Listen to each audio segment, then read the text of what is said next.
So you guys see all our social media posts and all the different projects we do, and everything really does start with a phone conversation. And the reason we do a phone conversation is because we need to be on a fact-finding mission and see exactly what you're looking for to see if we're really a good fit or not.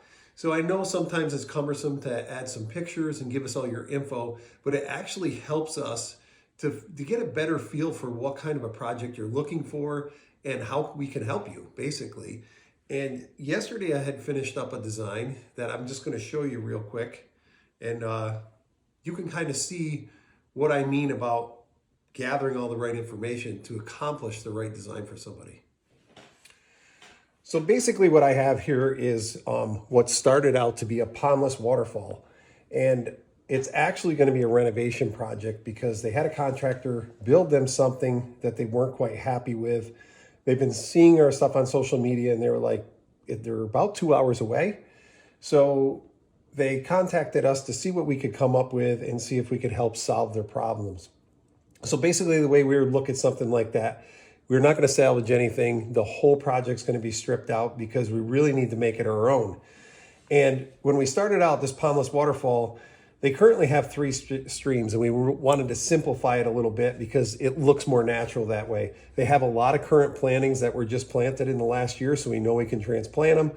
So all these plants are really existing on the property. So over here, we're just going to do like a tributary stream that's going to drop into like an 11 by 16 pond. Up here, we're going to do a wetland filter. Now, normally on a pondless waterfall, I would not do a wetland filter, but they're going to want to get into this 11 by 17 area that's going to be 3 feet deep, so they could just sit on a shelf.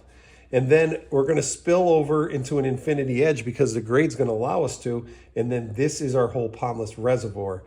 When I did the first design, I didn't have any deck in there. Now this over here is an existing deck. So although I thought I gathered enough information from them, I really didn't ask them about a deck expansion. So after we did the Zoom call, we talked more about this deck system. So I was suggesting that we do kind of like a little boardwalk, and then we do a deck over here that will cantilever that 11 by 17 or 11 by 16 pond. What that allows us to do is create this infinity edge. So if you can picture it, this deck is at one level, then the waterfall drops down into the reservoir. So when you're walking along here, you're actually looking down at that. Now the wetland comes into play is because if we're going to do some sort of a pond on here, one pump at the very least is going to have to run continuously in order to filter that water properly. We don't want to end up with a situation where they shut off this system and then that 11 by 16 pooling area becomes stagnant. So in this case, we're actually creating a pond in the midsection. This is a good size pondless waterfall, actually, if you want to call it that, but it's going to be a hybrid because we're going to have a little bit of everything in this. But this is what I mean about finding out exactly what you're looking for.